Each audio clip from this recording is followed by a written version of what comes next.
That's road safety, and we'll move on from that and try and achieve outcomes for everybody involved in road use. Transafe is open to all transport operators, end users, service providers, regardless of the size of their business, and the objective is to assist in the delivery of safer practices and continuous improvement on road transport. Transafe does not intend competing with the transport industry, and that's already been stated, with the philosophy that safety belongs to the industry as a whole, to the extent that other peak bodies are welcome at Transafe forums.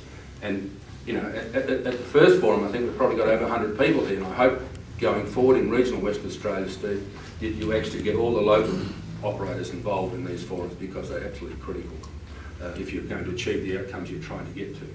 Transport anticipate presenting 2 safety forums, as stated, in Western Australia, and others in Albany, Bunbury, Esperance, Chiltern, Kalgoorlie and Port Hedland.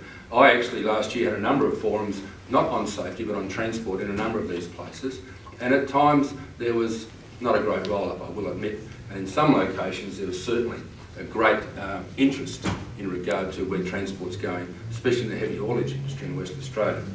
The government's actually recognised the importance of this forum by committing $150,000 of state funds over 2 years to provide seed funding to help establish Transafe WA. Now, Steve tells me he wanted that every year, but at this stage he's very grateful to get that over the next 2 years, and we look forward to him coming forward, or his representatives coming forward, to negotiate further funding. And the commitment was given last year in March by the then Transport Minister, Troy Bustle, who is no longer with us, and I've worked with Troy for 12 months. I believe as a Minister for Transport he was just outstanding. He will be sadly lost.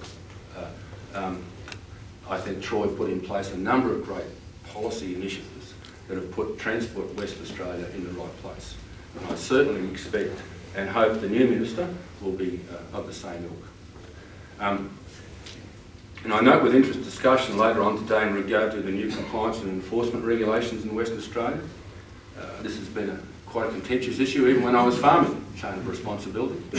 Nobody was prepared to accept it, but it's here, and it's going to provide positive outcomes, as already stated, from a safety perspective and from a responsibility perspective for everybody involved in the transport industry. The new laws were passed by the State Parliament in May 2012 and are expected to be introduced in the second half of 2014 after the regulations have been drafted.